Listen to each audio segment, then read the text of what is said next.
de réponses qui reviennent, les rituels. Ce qu'il faut savoir, c'est que si on avait la possibilité d'avoir une petite idée de ce qui se passait dans la tête des uns et des autres, on se rendrait compte que les vices des uns et des autres sont légion. Il y en a tellement. On peut vraiment pas savoir vraiment ce qui se passe dans la tête des gens. Alors, Coco, Kofi, Yolande, vous êtes commerçante, âgée de 36 ans. Vous êtes 10e enfant d'une famille de 16 enfants. Depuis 2014, vous vous occupez de votre petite sœur qui est atteinte de maladie mentale. Votre sœur est à sa 2e grossesse et a 3 enfants, parce qu'il y a eu des jumeaux, c'est bien ça. Aujourd'hui, vous êtes à la recherche des auteurs de ces différentes grossesses et vous venez justement pour dénoncer ces actes. Encore une fois, bonjour. Ah, bonjour, madame. Déjà, merci pour ce que vous faites pour votre sœur et pour les enfants de votre sœur. C'est assez touchant. Merci. Alors, je veux savoir, dans quel type de famille vous avez grandi? Parce que c'est une grande famille quand même. 16 enfants. Vous avez 16 frères et sœurs. Vous êtes 16 dans votre famille? Je suis 16 du côté maman. Ok. Et donc, du côté papa? Du côté papa, je suis 4e là-bas. Ça fait beaucoup, ça fait une grande famille. Ah. Alors, donc j'imagine que l'ambiance à la maison a dû être festive. C'était pas calme. Bon, non, je n'ai pas grandi avec les autres frères. D'accord. Vous avez grandi avec combien de vos frères et sœurs? Bon, c'est moi, j'ai commencé à grandir avec ma maman.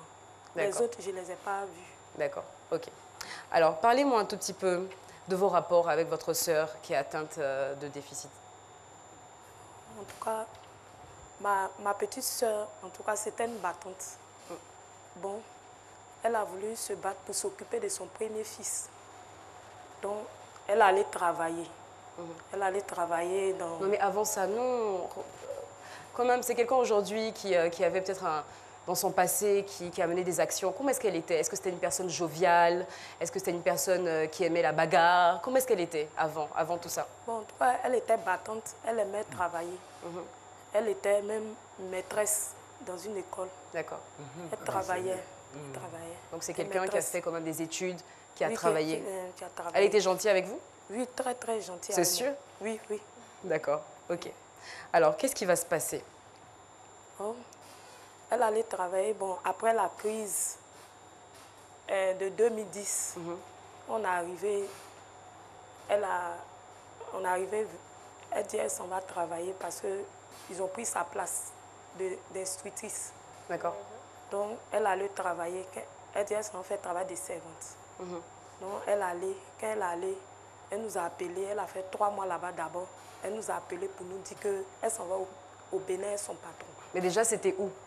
C'était à la cité Fermo, à Djamé. Ok. Vous connaissiez ses patrons ou pas du tout? Oui, on allait voir où elle travaillait. D'accord, ok. Donc, elle nous a appelés pour dire qu'elle s'en va au Bénin. Arrivée au Bénin, elle va au Bénin. Elle nous a pas appelé, bon, c'est sa patronne qui m'a appelé. Elle m'a appelé pour me dire que ta petite soeur, je la recherche, je ne la vois pas. Elle se promène dans la rue, je ne la vois pas. Bon, je voulais rappeler pour pouvoir plus d'informations. Je rappelle, c'est un numéro inconnu que j'ai vu. D'accord.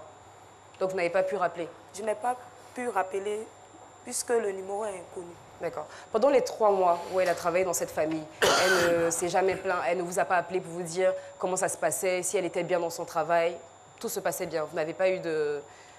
Elle ne vous a pas expliqué de problème particulier? Non. Bon, elle m'a... Souvent, quand je l'appelais, elle me dit non que son patron, il est tout en partie. D'accord. Sa patronne aussi, elle est tout en partie. Souvent, elle a les enfants, elle va les accompagner, elle vient. En tout cas, elle avait l'air épanouie dans son travail. Oui, tout allait bien. Tout allait bien. Quand la patronne de votre sœur vous appelle pour vous dire que votre petite sœur est devenue folle, qu'elle a disparu, il se passe quoi dans votre tête? Comment vous vous sentez? Ah, mais j'étais tombée. J'étais tombée. Maintenant, j'ai essayé de rappeler. Ça ne passait pas. Je ne sais pas comment, puisqu'elle dit qu'elle parle de folie, où moi je vais la voir. Et qui je vais appeler, puisqu'on n'a pas de contact du Bénin. Mais vous connaissez... Ok, c'est vrai qu'ils étaient au Bénin, mais est-ce que vous êtes quand même parti chez eux à la maison pour savoir, pour avoir une information ou pour avoir le numéro de téléphone au Bénin? Est-ce que vous avez fait ça? Si, on est parti, on est arrivé là-bas, on a trouvé le vigile. Il nous a dit que non, que son patron n'est pas encore arrivé. D'accord. On est allé plus de 3 fois, c'est la même réponse qu'il nous donnait. D'accord. Alors, pendant combien de temps est-ce que vous êtes resté sans nouvelles de votre sœur? Bon, pendant en tout cas 6 ans. Non, non, attendez. Entre le moment où la dame vous appelle pour vous dire que votre sœur est devenue folle et qu'elle n'arrive pas à la retrouver, et le moment où vous allez avoir les premières nouvelles de votre sœur, il s'est passé combien de temps? 3 mois. 3 mois, d'accord. C'est le 3e mois, elle est venue toute seule. Quand elle est venue, elle a changé son nom, elle dit elle s'appelle Esther. Sinon, son vrai nom, c'est quoi? Son vrai nom, c'est Florence. Florence. Quand vous dites qu'elle est venue toute seule, je veux savoir, que elle a quitté le Bénin toute seule pour venir ici à Abidjan? Bon, nous c'est de Bénin, la dame m'a appelé. Maintenant, elles sont arrivées, on l'a vue toute seule, sans bagage, sans chaussures, mais elle était habillée. Mais est-ce que par la suite, excusez-moi, est-ce que par la suite vous êtes reparti chez cette famille-là pour avoir de plus en plus d'informations? Si, on est parti là-bas. Et qu'est-ce qui s'est passé? Qu'est-ce qu'ils vous ont dit? Bon, c'est le même vigile, on a trouvé. Il dit, lui, vigile là. Il dit, il va quitter la cour, qu'il ne voit pas ses patrons jusqu'au... Et à aucun moment vous avez contacté la police? Bon, on est parti à la police des cités Fermont. On a demandé, ils ont dit que ce monsieur-là aussi, il est beaucoup recherché. Ah. Le monsieur, lequel des messieurs? Son patron. Son patron a était donné beaucoup recherché. D'accord. Alors, elle arrive comme ça, vous découvrez votre sœur qui arrive dans un état, elle n'a pas de chaussures, elle n'a pas de bagages. Forcément, vous allez lui poser des questions. Comment ça se passe? Comment l'échange avec elle se passe? Bon, on a posé des questions. Elle nous dit que désormais, elle s'appelle la reine Esther. La reine Esther. Hein? Ah oui. D'accord.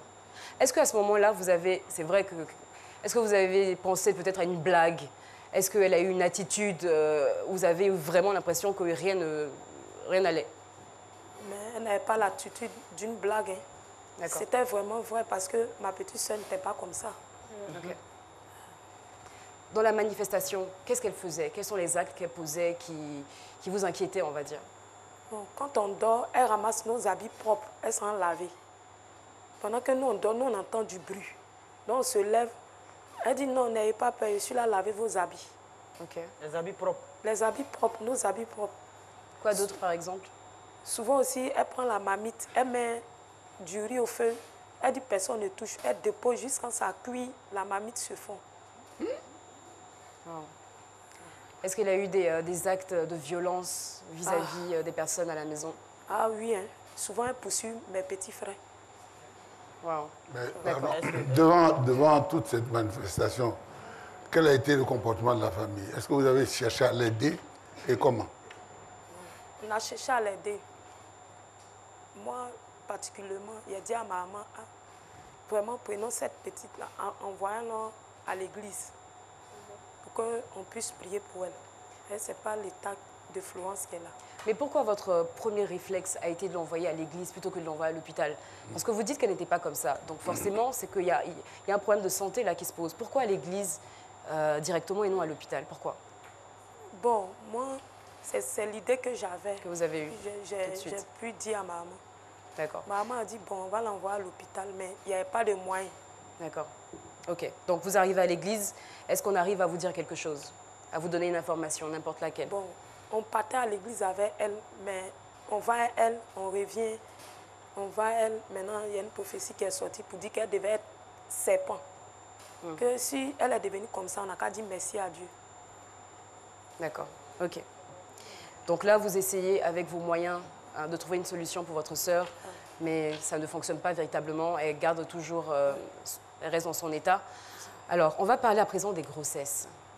À quel moment vous vous êtes rendu compte qu'elle était enceinte?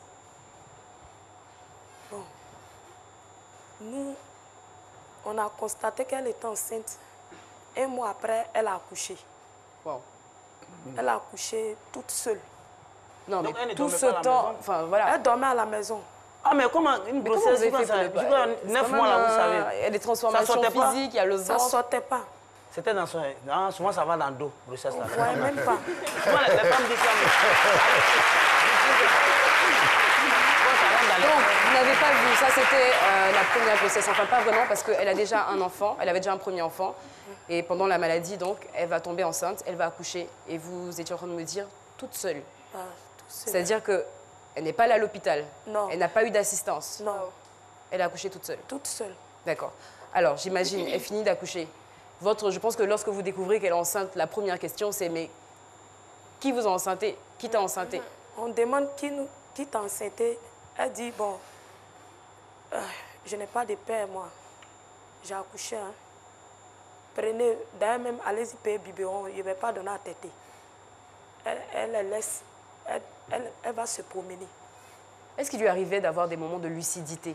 Des moments où vous avez l'impression que ça va, et puis il y a des moments où elle pique encore une crise. Est-ce qu'elle arrive à dire des choses qui vous semblent sensées de temps en temps? Bon, de temps en temps, elle nous dit souvent des choses qui, quand on regarde, c'est comme si elle n'était pas malade. Mais le comportement, après, ça nous dit qu'elle est malade. Alors, il faut savoir que rapidement, la maladie mentale se définit par des changements qui affectent la pensée, l'humeur ou le comportement d'une personne et qui lui causent de la détresse ou de la souffrance. La maladie mentale, aujourd'hui, l'OMS estime qu'en 2020, la dépression sera la deuxième cause de maladie et d'incapacité après les maladies cardiovasculaires. Oui. Alors, moi, je suis curieuse de savoir, je vous ramène un petit peu en arrière. À aucun moment, vous n'êtes allé à l'hôpital avec elle? Bon, une fois, ma maman l'a envoyée dans l'hôpital Oufoué-Boigny d'Abobo. Bon, on est arrivé là-bas, le médecin veut la piquer, elle refuse. Refuse. Mais qu'est-ce que le médecin vous a dit? Il vous a donné les causes de sa maladie? Absolument rien? Aucune information? Non, il ne nous a pas donné la cause. C'est ce qu'elle avait expliqué là. Elle dit qu'elle ne dort pas. Elle se promène beaucoup. Elle se promène. Donc vous n'avez pas été orienté vers des centres spécialisés parce qu'on a à Bingerville, il y a vraiment un centre là-bas pour ce type de personnes qui souffrent. Alors, revenons sur cette histoire de grossesse. Et moi, j'ai aussi envie de revenir sur l'histoire du Bénin. Est-ce que parfois, lorsqu'elle s'exprime, est-ce qu'elle parle un peu du Bénin, de ce qui s'est passé? Est-ce qu'il y a des bribes? Il y a quelque chose où elle n'en parle pas du tout? Bon, elle parle de Bénin. Elle dit, je suis allée me chercher au Bénin. J'ai marché fatiguée. Et je suis arrivée. C'est tout ce qu'elle dit. D'accord. Okay. Mais elle ne dit pas comment et pourquoi elle est partie se chercher. Bon, c'est quelqu'un bon, dans la maladie, mais elle ne parle pas beaucoup, mais elle casse beaucoup les trucs. Ouais, elle ne parle pas. Elle parle pas beaucoup. Elle est violente. Alors ça va être la première grossesse. Parce qu'il va en avoir une deuxième. C'est ça? Ah oui. Voilà. OK. On va revenir sur la deuxième grossesse plus en détail juste après la pub.